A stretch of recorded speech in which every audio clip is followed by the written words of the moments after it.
Hello what's up guys, स्वागत है आप सबका आपके अपने चैनल दी मैथ बनी में। अगर आपने अभी तक हमारे चैनल को सब्सक्राइब नहीं किया तो अभी सब्सक्राइब करें और बेल आइकन को ऑल पर जरूर करें ताकि आने वाली सभी वीडियोस की अपडेट आपको मिलते रहें। आज हम लोग एक्सरसाइज 2A का क्वेश्चन नंबर 2 करने वाले हैं। ठीक है, prove that a monotonic increasing sequence tends to a limit or infinity. ठीक है, पहले मोनोटोनिक इंक्रीजिंग सीक्वेंस क्या होता है ये जान लीजिए। ठीक है, मोनोटोनिक इंक्रीजिंग सीक्वेंस एक ऐसा सीक्वेंस है ना, जिसमें कि A1 जो है स्मॉलर और इक्वल टू रहेगा A2 से, है ना, वो स्मॉलर इक्वल टू रहेगा A3 से, है ना, इसी तरह चलता जाएगा। यानी कि AN जो है स्मॉलर और इक्वल टू रहेगा AN+1 से। कहने का मतलब है हर एक टर्म का अगला टर्म पहले वाले से ग्रेटर और इक्वल टू रहेगा। तो ऐसे सीक्वेंस को हम कहते हैं मोनोटोनिकली इंक्रीजिंग सीक्वेंस। यहाँ पर आप क्लियरली देख सकते हैं कि दो केस यहाँ से निकल सकता है। या तो जैसे कि अगला टर्म जो है पिछले टर्म के या तो बराबर होगा या तो ग्रेटर होगा। अगर बराबर रहा, ठीक है, सारा टर्म जो है पहले वाले से बराबर रहा तो वो बाउंडेड हो सकता है ना, या फिर पहला वाला टर्म जो है ना, उसका आगे वाला टर्म बड़ा होते चला जाए तो मोनोटोनिकली इंक्रीज करता जाएगा, है ना, इंक्रीज करते करते वो इन्फिनिटी तक जाएगा। ठीक है, तो वही दो केस यहाँ पर उभर सकता है, उसी को हमें प्रूव करना। Prove that a monotonically increasing sequence tends to a limit or infinity, है ना। मोनोटोनिक सीक्वेंस इंक्रीजिंग सीक्वेंस जो होता है या तो लिमिट पे टेंड करेगा या इन्फिनिटी पे चला जाएगा, यह हमें प्रूफ करना है। ठीक है, तो हमने इसको सॉल्व करने के लिए, इसको प्रूव करने के लिए एक एग्जांपल लिया है ना, बारी बारी करते हैं इसको, है ना। हमने लेट किया है, let n be a monotonic increasing sequence, है ना, then there will two cases arise, है ना। यहाँ पर दो केसेस अराइज हो सकता है।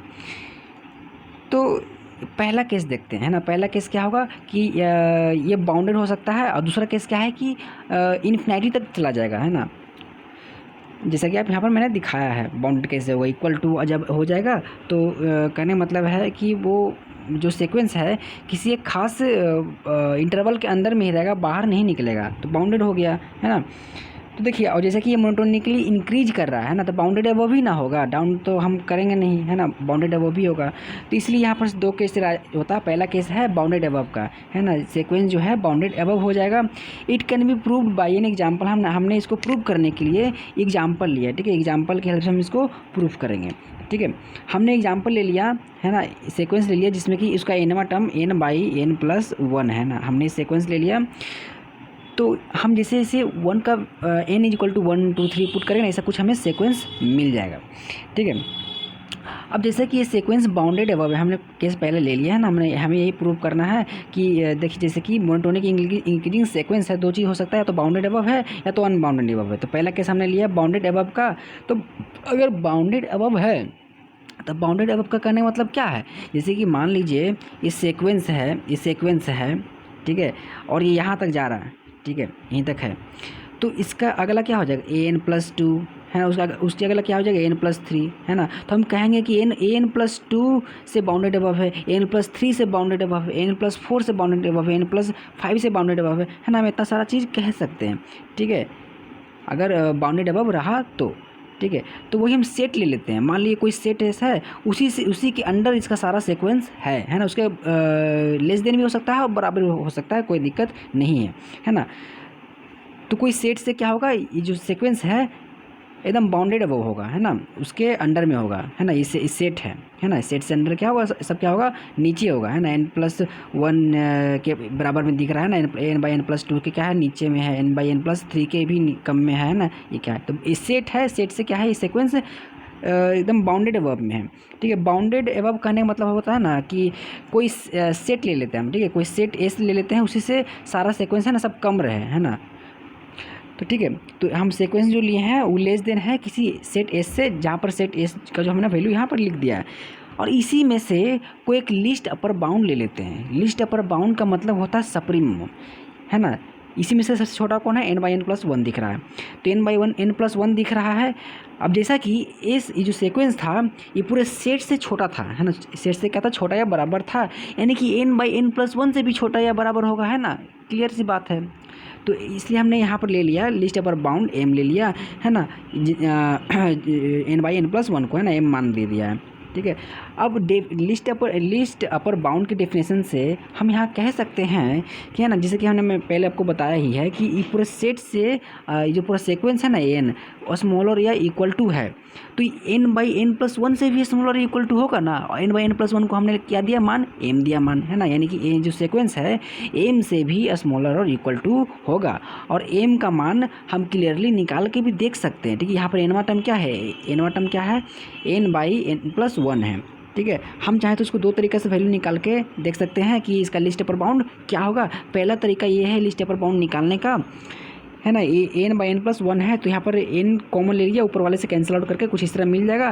n टेंड्स टू इन्फिनिटी यहाँ पर करेंगे तो हमें मिल जाएगा 1, यानी कि जो n है ना, n सीक्वेंस इसका nवां टर्म ये 1 पे कन्वर्ज करेगा जैसे जैसे हम n का वैल्यू इन्फिनिटी की ओर बढ़ाएंगे, है ना, 1 पे कन्वर्ज कर रहा है। या फिर वैसा आप नहीं करना चाहते तो ऐसे डायरेक्टली आप कर भी सकते हैं ना। हमारा पहला टर्म क्या था, 1/2 था, है ना, दूसरा टर्म क्या था, 2/3 था, है ना, अगला क्या हो जाएगा, 3/4 हो जाएगा। तो इसका आप वैल्यू पुट करके देखेंगे ना, डिवाइड करके ठीक से एक्चुअली देखिएगा, है ना, तो 1 के पास पहुँचते चला जाएगा, है ना, 1 के पास पहुँचता चला जाएगा। और वैसे भी मैंने पहले वीडियो में बताया ही है कि जितने भी प्रॉपर फ्रैक्शन होते हैं, यानी कि डिनोमिनेटर जो होता है न्यूमरेटर से अगर बड़ा हो तो 1 के पहले आता है ना, ऐसा मैंने आपको बताया ही है।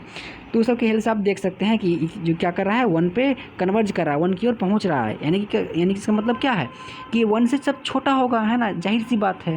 1 इसका क्या हो जाएगा, लिस्ट अपर बाउंड हो जाएगा, है ना। हमने यहाँ लिख भी दिया है रीजन की, क्यों हमने यहाँ पर 1 लिखा है ना। तो अब देखिए, अब जैसा कि 1 इसका एकदम कहने मतलब इसका अति है, इसी ज़्यादा अगर हम कम कर देंगे ना फिर सीक्वेंस बढ़ जाएगा। कहने मतलब है कि ध्यान से देखिए इसमें, ठीक है, ये हमारा जो सीक्वेंस एकदम करीब 1 के बिल्कुल करीब है। अगर 1 में से हम एप्सिलॉन जो कि एकदम छोटी सी वैल्यू मानी जाती है, अगर वो भी कम कर दे 1 में से, तो हमारा जो वैल्यू है लिस्ट अपर बाउंड का, ये यहाँ पहुँच जाएगा, यानी कि कहने मतलब है जो हमारा सीक्वेंस से बल्ज कर जाएगा, है ना, इस वाले 1 - एप्सिलॉन से क्या आगे पहुँच जाएगा, है ना। यानी क्या हो जाएगा, सीक्वेंस क्या हो जाएगा, बड़ा हो जाएगा, है ना। हल्का सा ये वैल्यू घटाते हैं तो जो सीक्वेंस है बड़ा हो जाएगा, है ना। यानी कि इसी की हेल्प से हम यह बात भी लिख सकते हैं ना, इसे कुछ हम ये जो मैंने बोला है इसी की हेल्प से हम इतना लिख सकते हैं कि अगर 1 में हल्का सा ये वैल्यू हम घटा देते हैं तो जो सीक्वेंस है बल्ज आउट कर जाएगा, यानी कि ग्रेटर हो जाएगा, है ना। ये दो चीज़ हम लिख देते हैं, उसको इक्वेशन नाम देते हैं 1 और इसको इक्वेशन नाम देते हैं 2, ठीक है। और यहाँ पर लिख भी दिए हैं, है ना, ये सब क्या था, लिस्ट अपर बाउंड का डेफिनेशन हमने इतना लिखा है, ठीक है। यहाँ पर लिख दिया है कि जहाँ पर कि जो ई जो है एप्सिलॉन जो है बहुत ही छोटा सा वैल्यू है ना, बहुत ही छोटा वैल्यू है, लेकिन फिर भी हम उसको यहाँ पर घटाएंगे तो एन क्या हो जाएगा, बड़ा हो जाएगा, है ना। कितना भी छोटा वैल्यू इसमें 1 में घटा दें तो, है ना, 1 एकदम अति हो गया, इससे हल्का सा भी कम करेंगे तो एन बड़ा हो जाएगा। ओके, आगे चलते हैं। अब जैसा कि हमें मालूम है, हमने जो सीक्वेंस लिया है वो क्या है, मोनोटोनिकली इंक्रीजिंग है, यानी कि एन स्मॉलर और इक्वल टू n+2, स्मॉलर और इक्वल टू n+3, है ना, डॉट डॉट डॉट ऐसे आगे जा सकते हैं। हमने गिवन लिखा फॉर ऑल n के लिए, है ना, सारे n के लिए। कहना मतलब n = 1 ले तो यहाँ पर a1 है ना, स्मॉलर इक्वल टू 1 + n+2, यानी कि 1+2 क्या हो जाए 3, है ना, ऐसा कुछ है ना। n का फॉर ऑल n कह रहा है मतलब कि सारे n के लिए, है ना, सारे n के लिए ये ट्रू होगा, ये स्टेटमेंट ट्रू होगा, ठीक है। Now corresponding to epsilon, let n0 be a positive number which satisfies the equation 2। Equation 2 हमारा क्या था, इक्वेशन 2 हमारा ये था, ठीक है। तो मान लीजिए यहाँ पर an लिया है, ठीक है, यानी कि n = 1 2 3 से कुछ हम शुरू कर रहे हैं। अब an0 का मतलब क्या है, मतलब इससे पहले मान लीजिए कोई सीक्वेंस जो है ना, स्टार्ट हुआ है, ठीक है। मान लीजिए n क्या है, मतलब कोई सीक्वेंस, ठीक है, an0 मतलब उसके ही पहले एक और सीक्वेंस है वो स्टार्ट हुआ है, ठीक है। तो ये कह रहा है यहाँ पर लेट n0 भी positive number which satisfy the equation 2, जो कि इक्वेशन 2 को सेटिस्फाई कर रहा होगा। तो हम इक्वेशन 2 की हेल्प से यहाँ डाल सकते हैं ना। हमारा इक्वेशन 2 में क्या था, an ग्रेटर था, देखिए इक्वेशन 2 में दिखा रहा हूँ, ये an ग्रेटर था 1 - एप्सिलॉन से, तो n की जगह n0 हम पुट कर सकते हैं ना। n0 हमने यहाँ पुट कर दिया है, ठीक है, कोई फ़र्क नहीं पड़ता, इनकी जगह हमने n0 पुट कर दिया है ना। उसका पहले वाला सीक्वेंस बनेगा, उसके पहले वाला सीक्वेंस के लिए ये n0 जो है a0 nवां टर्म रहेगा, ठीक है।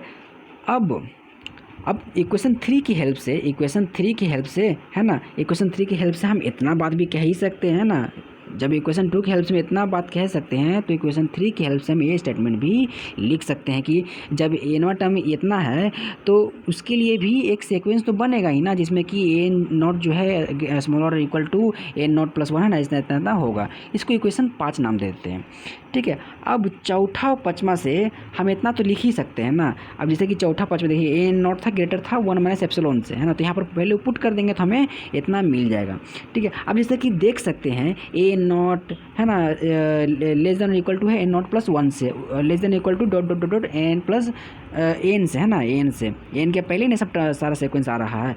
तो कुल मिला के हम इतना लेस देन इतना लिख सकते हैं ना, आराम से लिख सकते हैं ना, आराम से लिखते हैं। तो 1 माइनस एप्सिलॉन लेस देन और इक्वल टू एन हमने लिख दिया है। तो इसका मतलब क्या है?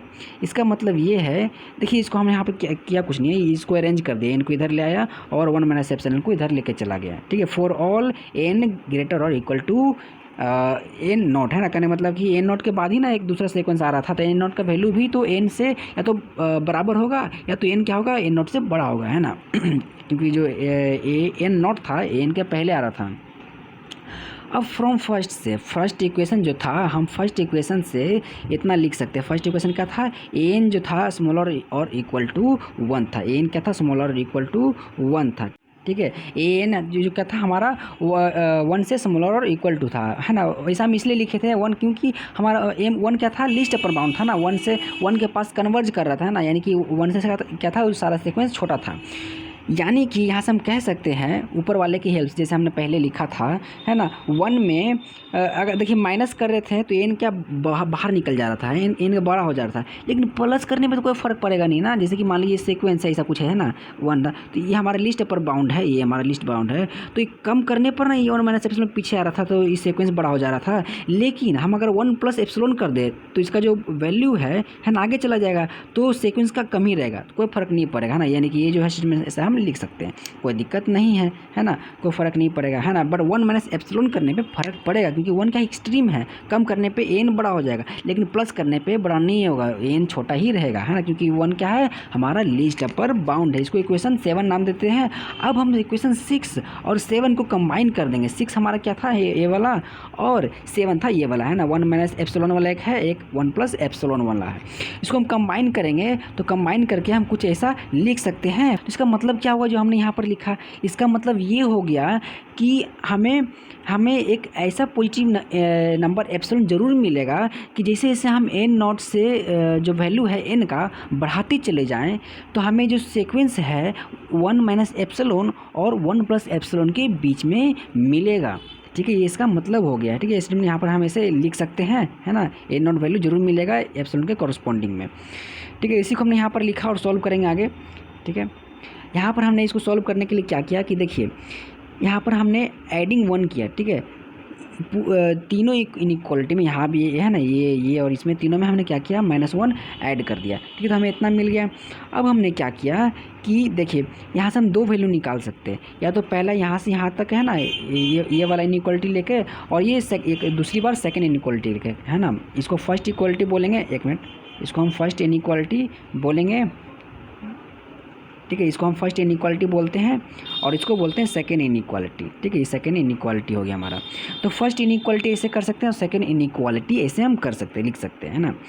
तो अब देखिए यहाँ से अगर हम माइनस को इधर ले चले जाएं, ठीक है, तो n-1 है ना, इधर माइनस आ जाएगा और साथ ही में इनइक्वालिटी क्या है वो चेंज कर जाएगा। उसी तरह इसको तो हमने ऐसे ही एच लिख दिया है। अब यहाँ से हम क्या करेंगे कि माइनस इंटू n-1 को इधर ले आएंगे, ठीक है। इसको हम उधर लेके चल जाएंगे, सब कुछ अरेंज कर देंगे, ठीक है। इसको हम इस एच ऐसे ही रहने देंगे। अब क्या करेंगे यहाँ से दोनों को हम कंबाइन करेंगे, तो देखिएगा, है ना, इसमें क्या है कि ये पॉजिटिव वैल्यू है ना, पॉजिटिव है बाहर, यहाँ पर क्या है नेगेटिव है बाहर, तो पॉजिटिव नेगेटिव कंबाइन करके हम मॉडुलस में लिख सकते हैं ना। मॉडुलस क्या होता है? मॉडुलस का मतलब होता है कि पॉजिटिव नेगेटिव सब एक समान है ना, और ठीक है। और लेस देन एप्सिलॉन हो जाएगा, है, दोनों कंबाइन करेंगे। यहाँ पर लेस देन और इक्वल टू था, लेस देन था, तो ये कंबाइन होने पर लेस देन एप्सिलॉन बन जाएगा, ठीक है। फॉर ऑल एन ग्रेटर और इक्वल टू एन नॉट, करने मतलब है कि जैसे जैसे हम एन का वैल्यू एन नॉट से बढ़ाते चले जाएंगे तो एन से 1 का दूरी छोटा होते चला जाएगा। अच्छा, आप मॉडुलस यहाँ पर बहुत सारा देखते होंगे, ये चैप्टर में बहुत देखेंगे मॉडुलस का वैल्यू। मॉडुलस का मतलब क्या होता है ना, मैं बता दूँ क्या? चलिए बताता हूँ, ठीक है। देखिए मॉडुलस का मतलब क्या होता है पहले ही जान लीजिए। बहुत ही ज़रूरी चीज़ है, आगे बहुत ही हेल्प करेगा। ठीक है, जैसे कि मान लीजिए मॉडुलस 2 का बात हो रहा है। ठीक है, मॉडुलस 2, मॉडुलस का मतलब क्या होता है पता है? डिस्टेंस। मॉडुलस का मतलब डिस्टेंस होता है। ठीक है, तो इसी को हम ऐसे भी लिख सकते हैं। ठीक है, मॉडुलस 2 माइनस 0। तो रियल लाइन पीसी को हम डिस्टेंस लिखें कि कितना है डिस्टेंस है। मॉडुलस का मतलब क्या होता है? डिस्टेंस। इसका मतलब हो जाएगा, मॉडुलस 2 का मतलब हो गया कि 2 से 0 तक का डिस्टेंस है ना, 2 से 0 तक का डिस्टेंस, ये मॉडुलस का मतलब होता है। मान लीजिए मॉडुलस 3 रहता। ठीक है, मॉडुलस 3 रहता, तो मॉडुलस 3 का मतलब है, जैसे मॉडुलस 3 को हम ऐसे भी लिख सकते हैं, मॉडुलस -3 -0 है ना। यानी कि हम इसको रिप्रेजेंट करें, इधर हम 0 लिखें, इधर -1 लिखें, और इधर हम -2 लिखें, है ना, इधर -3 चला जा रहा है। ठीक है, तो मॉडुलस -3 का मतलब होता है कि 0 से -3 तक का डिस्टेंस है ना। तो इसका आंसर क्या हो जाएगा? 3 है ना, 3 है डिस्टेंस, 3 यूनिट। उसी तरह इसमें क्या था? डिस्टेंस क्या था? 2 से 0 तक का डिस्टेंस 2 था, है ना। तो वही डिस्टेंस है। ठीक है, डिस्टेंस हमेशा पॉजिटिव होता है, इसलिए चाहे नेगेटिव ही ले ले क्यों ना, हमारा आंसर पॉजिटिव ही आ जाएगा, बशर्ते क्या है कि मॉडुलस के बाहर नेगेटिव ना हो। ठीक है, मॉडुलस मतलब क्या होता है? डिस्टेंस। यही आप कंफ्यूज नहीं होइएगा, मॉडुलस का मतलब डिस्टेंस होता है। ठीक है, देखिए, हाँ, तो वही कह रहा है कि जैसे जैसे हम n का वैल्यू n नॉट से बढ़ाते चले जाएंगे, तो उस सीक्वेंस से 1 तक का दूरी कम होते चला जाएगा, एकदम पास पहुंचता जाएगा। ठीक है, वो इतना पास पहुंच जाएगा कि उसको डिस्टेंस एकदम एप्सिलॉन के बराबर हो जाएगा, और एप्सिलॉन क्या होता है? बहुत छोटा होता है ना, डिस्टेंस एकदम कम होते चला जाएगा जैसे जैसे हम n का वैल्यू n नॉट से बढ़ाते चले जाएंगे तो। ठीक है, यानी कि कहने मतलब है 1 पे कन्वर्ज होता जाएगा। ठीक है, 1 पे कन्वर्ज हो जाएगा उस सीक्वेंस, यानी कि 1 क्या लिमिट बन जाएगा। ठीक है, यानी कि यहाँ से हम लिमिट के डिफरेंस से कह सकते हैं कि जो एम क्या है, एम हमारा लिमिट हो गया है इस सीक्वेंस का, है ना। एम यानी क्या? 1 है ना, 1 है एम के बराबर, 1 हमारा क्या हो गया? लिमिट हो गई इस सीक्वेंस का। डेट इज, इसी को हम ऐसे भी कह सकते हैं कि the sequence n tends to the limit m is equal to 1 which is the least upper bound या सप्रेमम है इस सीक्वेंस का। ठीक है, तो हमने पहला पार्ट प्रूव कर दिया, केस 1 वाला था, है ना, कि जब जो सीक्वेंस है मोनोटोनिकली इंक्रीजिंग सीक्वेंस है वो बाउंडेड हो। ठीक है, अब दूसरा केस क्या था कि बाउंडेड नहीं रहे, है ना, अनबाउंडेड अबव रहे। तो वहाँ से एक और केस निकलेगा, यहाँ पर देखते हैं। ठीक है, जहाँ पर मान लीजिए अनबाउंडेड अबव है। ठीक है, मान लीजिए ये सीक्वेंस था अनबाउंडेड अबव है। ठीक है, ये सीक्वेंस मान लीजिए है मोनोटोनिक इंक्रीजिंग का, ये अनबाउंडेड अबव है, मतलब मान लीजिए सीक्वेंस है पूरा, है ना, AN है। ठीक, ये अनबाउंडेड अबव कहने का मतलब है इसके आगे भी सीक्वेंस बनते चला जाएगा। ठीक, वो नया सीक्वेंस बन जाएगा, है ना, वो नया सीक्वेंस पिछले वाले से ग्रेटर और इक्वल टू हो जाएगा। ठीक है, मान लीजिए नया जो AM बन गया, फिर उसी तरह यहाँ पर भी अगर रोक लगाने की कोशिश करें, जैसे कि मोनोटोनिकली इंक्रीजिंग सीक्वेंस है, इसके आगे ही बन जाएगा भाई, दूसरा बन जाएगा AK बन जाएगा, वो भी ग्रेटर और इक्वल टू, है ना।